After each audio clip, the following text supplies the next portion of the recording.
Good evening. Time to learn. Talk about some lenders tonight. They can drive you a bit batty. Jump through hoops, prove everything. Just so you know. All right, so let's get this thing started. So, what do we need for the lenders? And this is, we're talking about, when we say lenders, we're talking about private money in particular, aka hard money. There is sometimes hard money and private money. They could be different, they could be the same, but this is very important because as you guys build your track records, as you start doing your own deals, this is critically important, and hence why I'm starting to do deals with my my students, so that I can help them build their track record and help move along that process a bit. So that's something you're interested in, holla at me. We could talk about it. There are actually some people here that are already doing some investments with me, in either as the bank, as a capital partner, or there's some people who's actually partnering in the deal physically, FYI. So this is why this came up, because as I was teaching this, I figured it'd be a good topic for everyone to cover, particularly as you get into your investing life. So, first and foremost, though credit is not critically important to hard money and private money, it is important. So I would tell you, if you have less than a 600, really a 620 credit score, find a partner that got above that. The higher your credit score, the easier the deal goes, particularly when it comes to points, interest rate, things of that nature. That's going to be one factor. The other factor they are going to look at: have you done this before? If you have not done it before, you will be in for a rude awakening on what they ask you for upfront and for interest rate. Sometimes the interest rate makes a difference, but it won't kill you, especially if you plan on being out of the deal within 6 months or so. It does take a little bit out of your profits, but not murderous, unlike the upfront money. Now, Harry, what do you mean by upfront money? Well, I'm glad you asked. So there's a couple different ways of how they bang you, right? They'll get you for what's called upfront points. They'll get you for interest. This is for, they'll get you sometimes in closing costs, fees, and other different things of that nature. Now, here's the key thing. The better your track record, the lower that number becomes. Now, this is borrowing for an investment property. So yes, it could be a house, it could be a 1 family, 2 family, 3, 4, 5, whatever the case may be. All these things are going to come into consideration. Now, let's stick with the 1 to 4s right now, because once you cross that barrier to commercial, it really gets real interesting, and we'll cover that as well. So here are the things that they'll do to you if you don't have a track record and or something to prove that you're not as much of a risk. They'll hit you with what's called points. Points, all it is interest paid up front on a loan. So if I'm borrowing $150,000 and they say, hey, we don't feel that we can trust that you can complete this deal, we're going to take, we want to get some of our money up front, our profit. So we're going to charge you 3, 4, I've heard as high as 5 points. All that is, again, each point is a percent, 1% of the transaction. So if I'm borrowing 150 grand, 1 point is 1,500. So they charge me 3 points, that's 45. They charge me 4, that's 6 grand. That's at the closing. That's this right up front. Another thing that they'll do to you, they'll say they have to hold a few payments. It's called interest reserves. So know the terminology. It's called interest reserves. So all that is, hey, we don't trust you. So we're going to ask you to put up 1, 2, up to 6 months of interest payments down. So meaning what you would have paid every month, they want it up front. Now, how they try to make it sound sexy is, hey, you have no payments for 6 months. What do you mean I got no payments for 6 months? I just paid you for 6 months. So of course I got payments for 6 months. You just took it up front, right? So instead of you having, usable cash flow to use, now you're tying up a lot of money in those first 6 months. Because the reason that becomes important to you folks, the reason it becomes important is because even if they're funding 100% of the rehab, you still have to come up with the initial amount that you're rehabbing. So whether it's 5, 10, 15 grand, that comes out of your pocket. They'll give it back to you as part of the draw when the work is complete, but that still is coming out of your pocket initially. All right. So if everyone understands what I just broke down initially, first, give me a hands up, thumbs up. So again, I want to make sure everybody's understanding what we're teaching here tonight. And I appreciate y'all joining me tonight. I know my good brothers, it might be finished now, I hope. We're teaching with him 500 about credit and such on EYL's network. So if y'all coming in from there, thank you for supporting them. Thank you for supporting me. All right, beautiful. All right, so we're gonna and I'm gonna review real quick so we make sure. So the way they can hit you with a lot of upfront cost is points, which is interest paid up front, and our interest reserves. Interest reserves again is money held up front. It could be as little as 1 month, as much as 6 months. All right, and that could be real. Some I've heard as crazy as people taking up 12 months. Because usually these loans are a 12-month process, so they may take up to 12 months up front. Woo! Ouch. All right? So, know about that. Now, what you're going to need for them as you bring this deal together, if you have a track record, you have to show that track record, meaning what's the property that you closed on within the last 3 years, what entity was it closed under, and how were you involved with that entity. So, Shava, hold that question. I'm going to answer that for you in a moment. So what they're going to look for, so let's say, for instance, you flipped 123 Smith Street. They want to see either you were the guarantor, you are part of the LLC, you have a partnership agreement, something that shows you are part of the deal. Okay? So that way it can show that it's part of your track record. That's what they're going to look for. They're going to look this up, people, just so you know. Because they do it to me all the time just to make sure I'm good. They're like, yo, why is so-and-so's name? But I'm like, that's my partner. If you look at the paperwork, that's my partner. So yes, that's why his name is on that document. So yes, they will look these things up. Another thing you're going to have, yes, it has to be under an LLC. Well, no. Your track record doesn't have to be under an LLC. Because you could have house hacked, right? You could have flipped a property by living there for 2 years and sold it. That was a flip. Write that down. That was a flip, just so you know. So that can still count because you no longer have it, you disposed of it, and you made a profit, or you've concluded the deal. That's what they want to see. You started a deal and you finished it. Now I know this looks backwards, so this is one of my man ET 2021 goals, execution goals: finish. If you start something, finish it.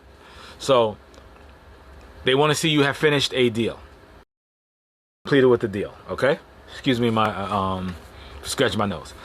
Anyhow, so you're gonna need the track record if you have one. If you don't have one, you just let them know that up front and find a lender that will work with you, but understand that it's gonna cost you a little bit more money up front. If you don't want to pay that money up front, find someone who has a track record and partner with them and negotiate, the deal so that they know they get a little piece of the action, make it worth their while. You win, they win. You get a track record, they get a little money. I think it's a win-win situation because over time it's gonna save you a chunk load of money. All right. So track record. Make sure you have all your documentation tight, and you better have some money in the bank. That's without saying. If you're a newbie and you've never done it before, and they're gonna lend you money, More like most lenders now, they're back to 10%, but that's for experienced investors. They're going to say that you need to have done 3 to 5 deals in the last 3 years to garner that low down payment. If you didn't, they're going to ask for as little. They might ask as much as for 15, but as high as 20 to 25%. So be prepared. No, this is just for the down payment. So again, if I'm borrowing 150K, I can probably 9 out of 10 times, depending on how crazy they feel the deal is, I'm going to get, for 15 grand, I can get into this deal as a down payment, not including closing costs. If you don't have a track record, they may ask you for 15%, right? Which would be about 21,500, or am I doing that right? Yeah, 22,000. Sorry. Or they may ask you for 20%, which is 30K, right? So you have to have that 30K plus your closing costs, which is usually another few grand, 5 to 6 grand. Again, depending on how much they hit you on the upfront cost. All right. Now, also, this is the other stuff that the other gurus and people don't tell you. You better have about anywhere from $500 to $700 for your appraisal. You have to pay for the appraisal. All right. So that's part of it. If you plan on doing an inspection, which in most cases, if you're doing a distressed property, doing an inspection other than a contractor walking through, that's on you. But that's it could be anywhere from $300 to $500. Another beautiful thing that the lenders don't tell you. A lot of times when you're doing these draws, they may charge you a draw fee because they got to send somebody out to go look at the property and make sure the work is done. So that could be anywhere from $100 to $300 per draw. I hope you guys are writing this down. But these are all the costs that's associated with the deal. So that way there's no surprises. Any questions so far on this? And if anyone understands what I just put down, give me a thumbs up, hands up. Let me know you're grabbing this.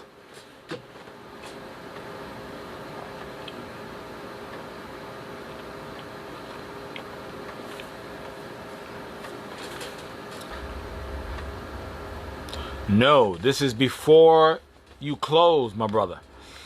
This is before you even buy. We're talking about you acquiring the property. And as far as if you're asking me about the draw, yes. So let's say, for instance, I have a draw schedule, and we'll go over that in a second.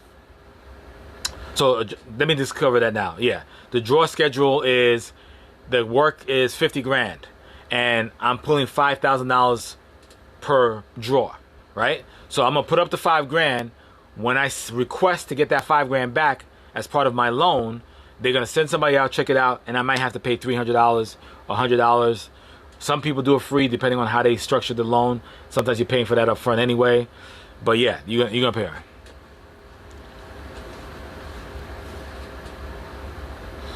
Hard money loans are for LLC. Do you have to buy and flip when using that loan? Yes. Well, no. You can use it for a rental. You can use hard money for a rental. It just has to be in an LLC. They will never, ever give you money as a single entity, as a person. And no, you don't have to live in it. Yes, everything must be in the LLC. And let me explain to you the reason why. Harold, why do you have to be in an LLC? Glad you asked. It's because most laws in most states will favor you, because you can, if you buy it under your name, you can say that's your personal property. If it's your personal property, they got to go through the regular foreclosure procedures, which in some states like New York can take as long as 2 years. And considering that there is a foreclosure moratorium on individuals, that can be forever. So they will never put themselves in that position where they have to foreclose on an individual. If they're foreclosing on an LLC, that it is a business transaction which can be moved through the courts rather quickly. There's no real issues. It's still a pain in the butt for them, but it's nothing like what it would go through if they were trying to foreclose on an individual. All right. So we went over points, interest reserves, track record, making sure you got money in the bank. Make sure you got money in the bank. Make sure you got money in the bank. All right. What they will use, it's good if you have an LLC. It's good to move the money into the LLC. That's nice to hear. Let's chat. Is that on rentals or is that on just regular, hard money loan, on a bridge loan? By the way, most of the time they're gonna call it a bridge loan, meaning they're bridging you between your purchase, rehab, and actually your funding.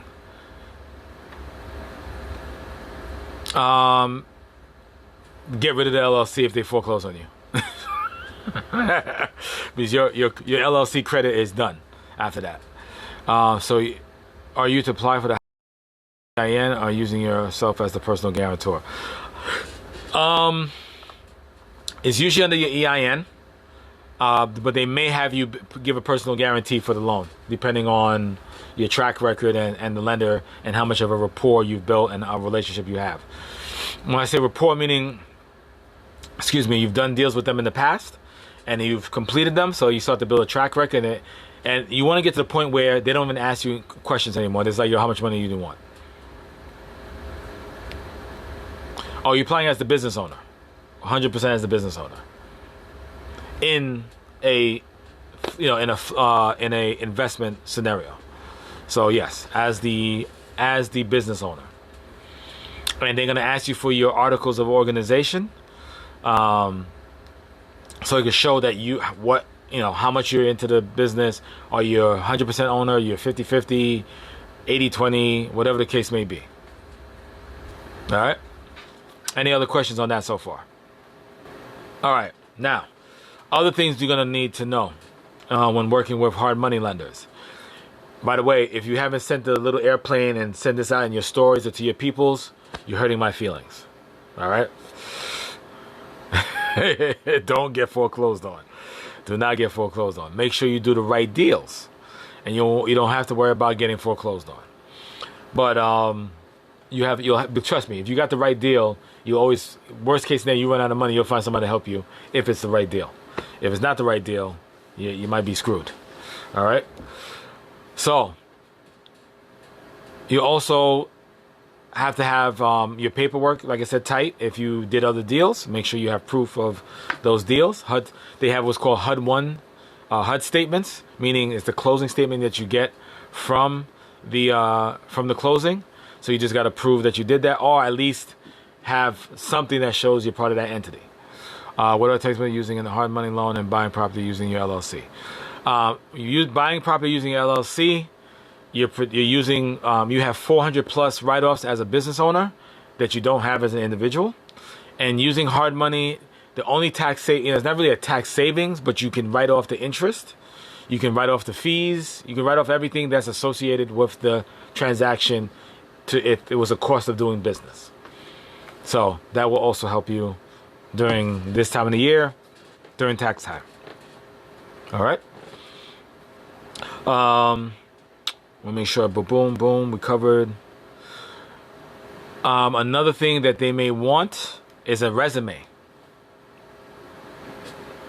A resume? Yeah, so let's say you have other tangible experience. They may want a resume, especially if it's a private money person. They may want to see what your experience is, what you've done in the past. And also, they might ask you where you work. Not because they want to go after you for anything but they want to know if things are not going right, you have other ways of covering the payment for the loan other than the money you have in savings. So let's say, for instance, you use a big chunk of your savings and the deal is taking longer than you expected.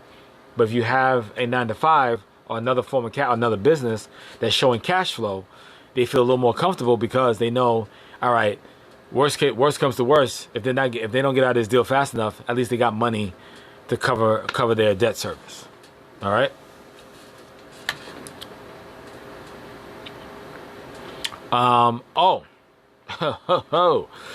What you also have to have is insurance. You have to have insurance, and you have to make the lender.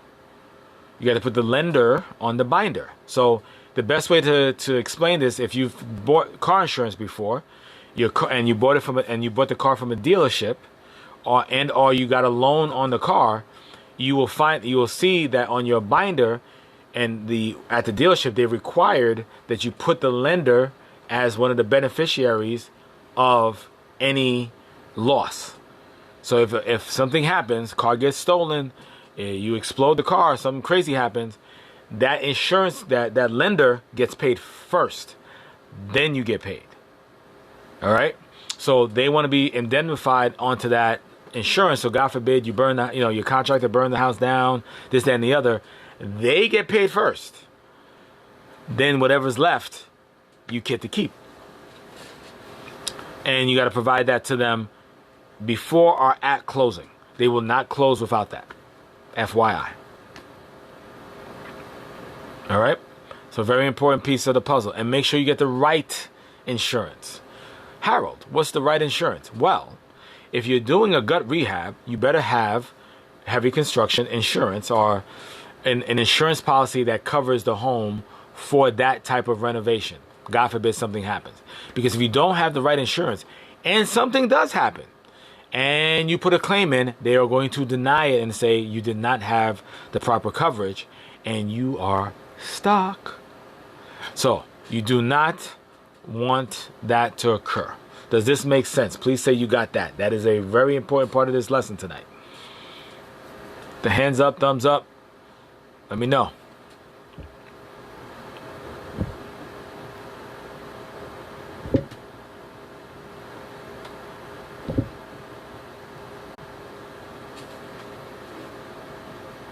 All right, good. Now, and also what lenders are going to require from you, in most cases, H form, which is going to allow them to pull the monthly payments from your bank account, your business bank account, every month on whatever agreed upon date. Usually it's going to be the first, but sometimes depending on the closing date, it may vary. But typically, it's the first. So make sure that money's in there.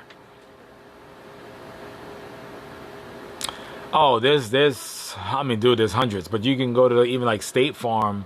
You can go to, like a insurance broker who maybe could find you a better deal. I mean, there's literally hundreds.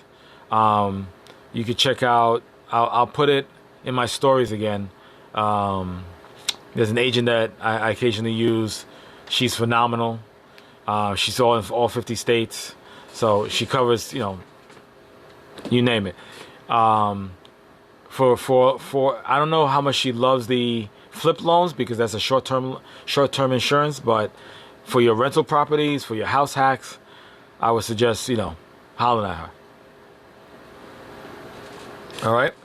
So these are all the things that you're going to need to get a hard money or private money loan, and how to cover yourself in case something happens. But those things are critical, and the more you know this and the more you're ready for it, the more they're going to feel comfortable. But they're going to oh, this person has done this before, or at least they're well informed, and they don't feel so scared of giving you the money to do a deal.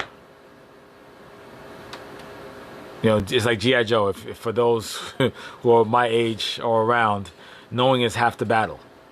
So I want to keep this simple tonight. I want to make sure you guys understand how to get a loan with a hard money person. And Shava, to answer your question, how to find hard money lenders.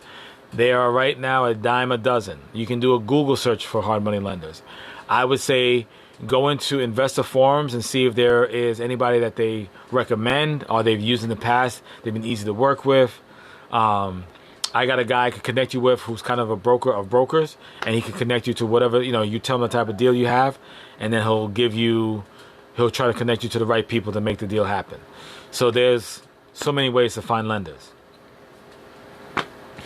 And the key thing is I would definitely talk to a few, especially if people are giving you some outrageous numbers and quotes, so that way you can find who will give you the best deal. Also, find out if you can see if anybody work with them, because there's a lot of bait and switches too. There's a lot of dudes that'll tell you one thing and this is the numbers, and then they'll tell you right at the closing table or just before, oh shoot, because of the deal, it was a little crazier than we thought. They changed the underwriting, blah, blah, blah, blah. Here's what it is. And now you're kind of stuck between a rock and a hard place because you kind of have to close, and they kind of got you by the, you know what I mean? But the best way to vet them is to find people who've done business with them in the past and get a referral or understand how they worked. Another thing is to ask questions of, how often do you change the deal at the table? Like if you see somebody get a little shaky on that answer, know that they've done it. What's your criteria? Is this, once we solidify the deal, will it be set in stone? And I don't want to have any surprises at closing. Just get a feel for them. I mean, if there's something else you want me to, actually, since we got a little more time, if there's something else you'd like me to cover, I'd be happy to do so. Because this was a quick lesson, but I want to make sure, I like to make this concise. I don't want to give you fluff. You know what I mean? Oh, we could talk about conventional loans. So conventional loans will come in handy for two types of investments, maybe three.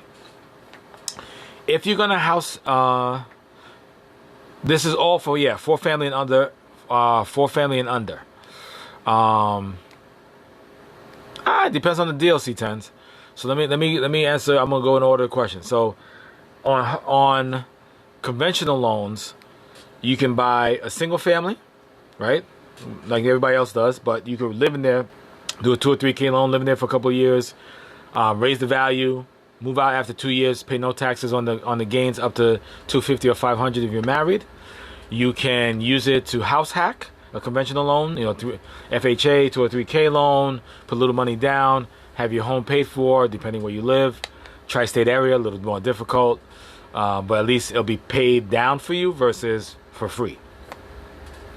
Then the third option is if you're buying an investment property and it's a turnkey, you can also use conventional lending, but they're going to have you put more money down, usually anywhere between 15 to 25%, depending on the situation. All right.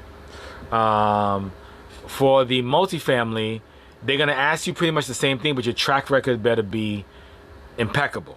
They want to see that you did this before. And the more units there is, the more they're going to want, and the more reserves they're going to want to see. But everything is relatively the same when it comes to that.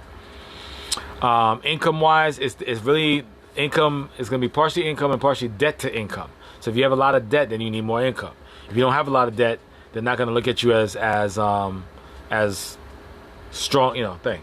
There is no way to get a loan for repairs that's not true. You can get a home equity loan. You can refinance and get a 2 or 3K loan. And they'll fund the property. They'll fund the rehab.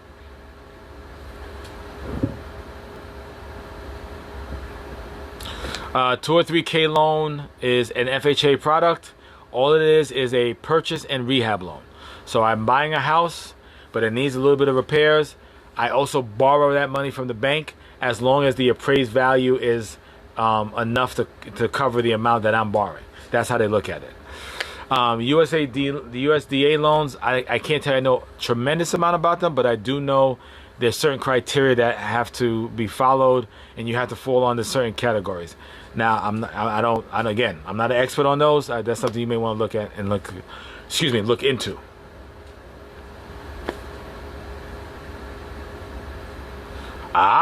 Okay, we gotta talk, but I may have somebody for us, FYI.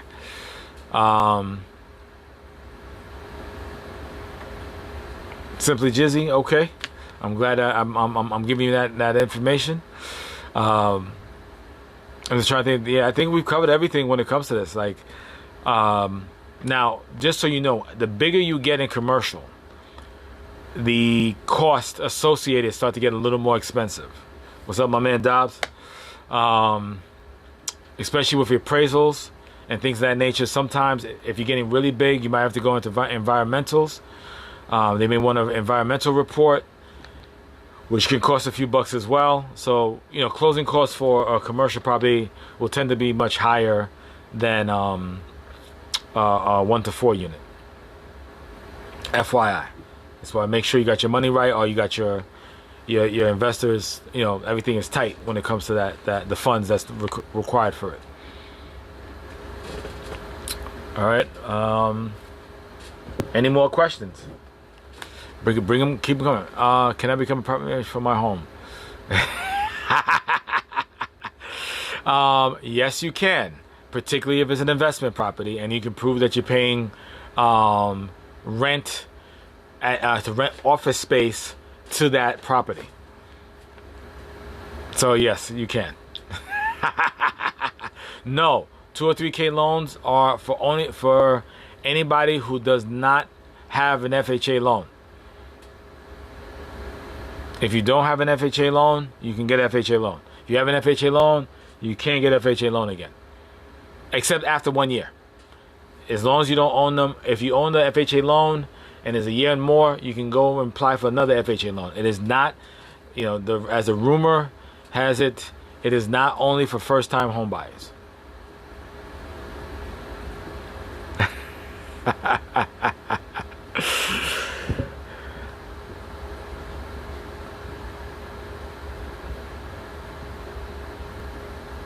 All right, let's see. I think I covered all the questions so far. I will give everybody another 3 to 8 minutes. Here we go. If I have a rental property experience, house is in my name, have an LLC, however, properties are not owned by LLC, what are my funding options to scale up? As long as you can prove that you're part of those rental properties, that's part of your track record. So you can use the LLC to get your next deal. And you can get hard money to do that, or private money. Well, I'm going to call you Vault, just to make sure I don't mess it up. Alejeo de Vault. That depends on the deal. So obviously I don't like fees. But if the zero lender fee can't get the deal done, I'll pay the fees to get the deal done. It's all relevant, right? My man Ed, what's going on, family? I appreciate you stopping through, brother. I got alumni coming through through the call. I appreciate y'all. So yeah, no, the lender, the one that charges zero fees, and usually if they're charging zero fees, that fee is somewhere either in higher interest, and or balloon payments, clawback clauses. There's all kind of crazy stuff. Can I get an FHA loan if I'm separate? When you say separate, Storm, what do you mean by separate? As long as if you don't have an FHA loan under your name, or you have one that's a year or older, you can get an FHA loan, and of course you got the credit and the income to qualify. If you refi out, then you can apply for another Yeah, but you could, even if you have one. People, we're going to use the water bottles again. I drink a lot of water. So, property number 1. I bought an FHA loan, 2 or 3K. I am currently living in it.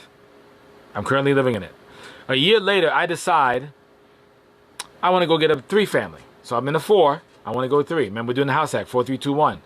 I can go get another FHA loan, even though this one still exists. I just have to be in this one for at least a year or more. Then I can go reapply for FHA loan once again for a different type of home. Does that make sense, Carl? And for everybody, would you recommend FHA or conventional based on rates right now? It depends on your down payment. So FHA, the only reason the people like FHA is because you can do as low as 3.5%. Now, if you don't need to do 3.5%, you can do 5 or 10%. I would suggest going conventional, because then you won't have PMI for life. FHA has PMI for life, meaning even if you get to 20+%, you're still paying PMI. Whereas conventional, once you reach over 20% of equity, you no longer have to pay PMI.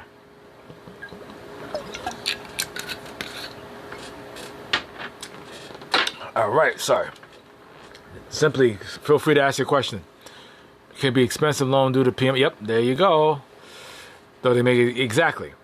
But if you got the down payment, go conventional. Let's see. Can you go up from a 2-family home to a 4-family? You can, but not with FHA. That's why when people are teaching the house hacking, it's easier to go 4, 3, 2, 1 than going to 1 to a 2 or 2 to a 4. Now you can go conventional. You just may not be able to use the FHA loan unless you have a life situation that makes you have to move, or you move far enough, and I forgot what the distance is. I want to say it's like 50 or 80 miles from the original house, saying, I had to move for work, that they would say, okay, you can qualify again for FHA loan. So it has to be extenuating circumstances. If I buy my first as a rental, can I buy the second one as a residence with an FHA? Yeah, of course you can. Especially if you're going down. So if I buy a 4-unit and I want to buy a 3, and I want to buy a 2, or I want to buy a 1, easy peasy. All right. How to know if the house has a lien on it? Oh, title will tell you that in a heartbeat. The title company will help you find that out real fast. But you can always look in public records. And usually if it has a mortgage, it has a lien. But if you want to see everything beyond that, that's good. Does it make sense to buy a single family home first, rent out 3 bedrooms to college students, or buy a multifamily first? Depends on your location and depends what you can afford. If you can afford a 3-family, I would buy the 3-family and rent out the 3 rooms to college students in each one of those apartments. So, yes, whatever makes dollars makes sense. So I would rather get something that's more that mitigates my risk more than less.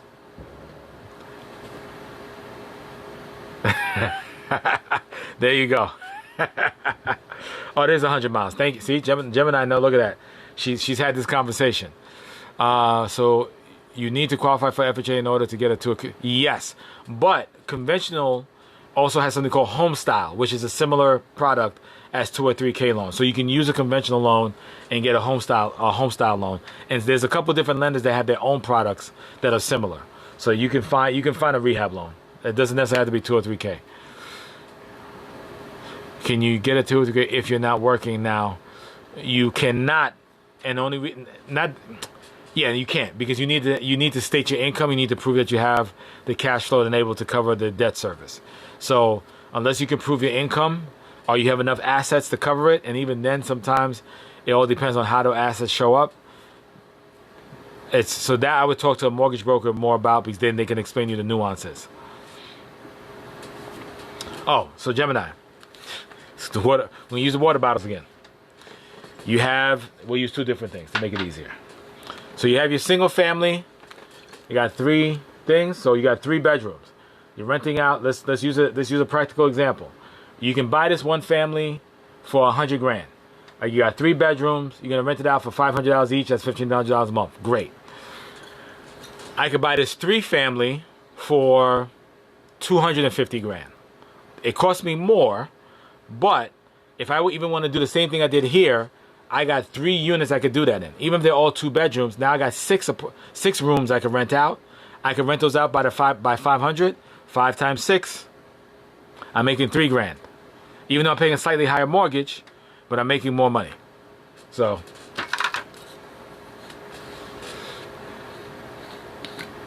that's part of the down payment. Your earnest money is part of the down payment.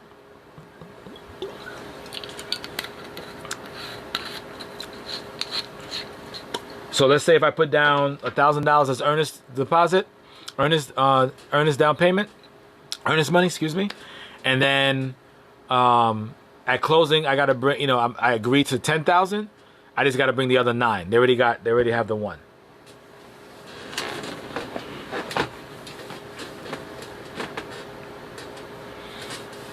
What else you got? Come on, bring them on. I'm having fun with this tonight. Hey, if I covered you guys well, what market is hot? Anywhere there's people. I'm not even trying to be funny. But if you're near anywhere that has a decent population, inventory is low, everything is moving. As long as it's priced properly and done well. 2 or 3K loan, if it makes sense, and you can get the property doing that, of course it's better because it's less expensive. It just takes longer. So it all depends on what your time is worth to you. So for instance, a 2 or 3K loan may take you 3, 4, maybe even 5 months to close, whereas a hard money loan can close in 30 days. So it all depends on how you're trying to play the game. Do you have any lenders you recommend for the best down payment assistance? Where are you looking to buy? I don't want to mess that up. Vavane? Where are you looking to purchase? If you're looking in New York, you have a program called Sony May. So they'll give you down payment assistance. You can also look at NACA. NACA will work anywhere that they're available in, and I think they're in all 50 states. You have to double check that, but I believe. No, California, certain parts of New York, Texas, Florida, North Carolina, even Jersey. They on some like red hot sun hot type movements right now. All right, no. If you would qualify easier with a single, make that play if that needs what you need to make it work. Chicago's hot too, but NACA's there. I'm not sure what other down payment assistance programs that they have in Chicago, because I only invest in Chicago. I'm not buying as an individual, so that's something you could look to. But I would definitely look into NACA. One of my guys, Renaissance, who was on here talking about NACA, he bought two. He has two basically now worth $1 million plus properties through NACA, and he had to put no money down. So I would take a look at that one. And then Gemini, find out from the lender that you're talking to, if you have a multi, would they take the rent into consideration to qualify you?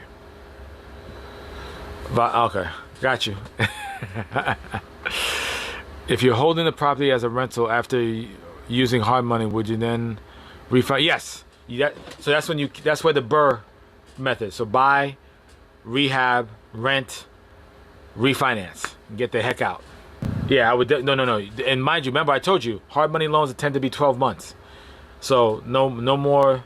They're not going to give you a loan longer than that. After that, all kind of penalties, balloon payments. They want all the money back at that point. So yeah. Well, listen, if you got to start with a single family and do that 3-bedroom strategy, start out there, get something that could get some value, maybe be able to cash out refi and pay off some of those loans. If I could go back in time, I would go buy a 3 or 4 unit, because I'm in New York, first. Then work your way down. Do not buy the single family first if you don't have to. If you have to, then you do what you got to do. I want you to invest. But if you can buy a multifamily first, that's what you do. Yeah, always buy the multifamily first. Woo, buy the multifamily. I'm telling every younger person that I know, any couples, yeah, I'm like, yo, buy the multifamily first. Get those things right. It takes a couple years to get your stuff right. Then you can go buy that dream home, and your multifamilies are paying for the dream home. If you felt that you got some value from this tonight, give me a thumbs up, hands up. Show some love, go some hearts. Let me know that you got some value out this tonight. By the way, I'm looking for investors to work with, and I'm going to do some group economics. If you're interested in it, let me know. Hit me up on the email, DM me. We're definitely we're doing some things this year. So if you want to be part of that, whether as a capital partner, whether as partner in the deal. So I'm raising capital now to do some bigger deals, and if you want to be part of that, let me know. There's some nice returns there, a little longer holding periods, but you'll learn the game with me. I'm very transparent. You guys, some of my guys that's on here that work with me, I'm super transparent. I show you everything. I don't hold anything back. I don't give you fluff. If you're investing with me, especially, I'm making sure you learn the game. So if you're interested, and by the way, if you haven't taken advantage of my $1,000 minimum on the crowdfunding situation, and we could talk about that. The bigger, the better, obviously, but minimum is a G, and we could talk about that. So we're doing a little crowdfunding right now. If you haven't taken advantage of the free resources, go on my link tree. I got a 30-day real estate ready roadmap, making sure you're getting your stuff right to be ready to invest.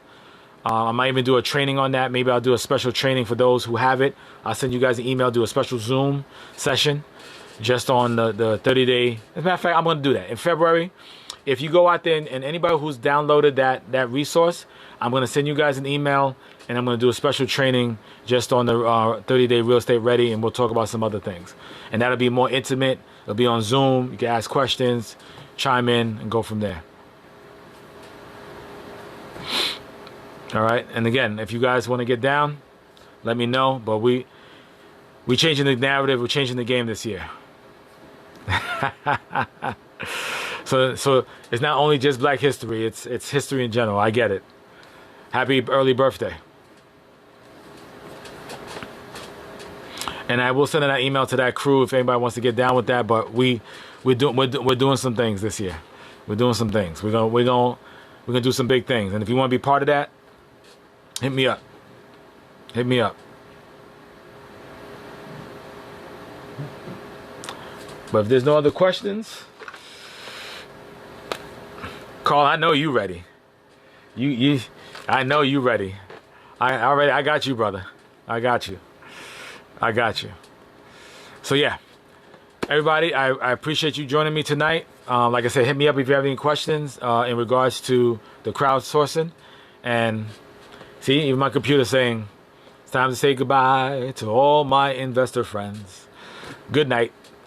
Everybody have a good one.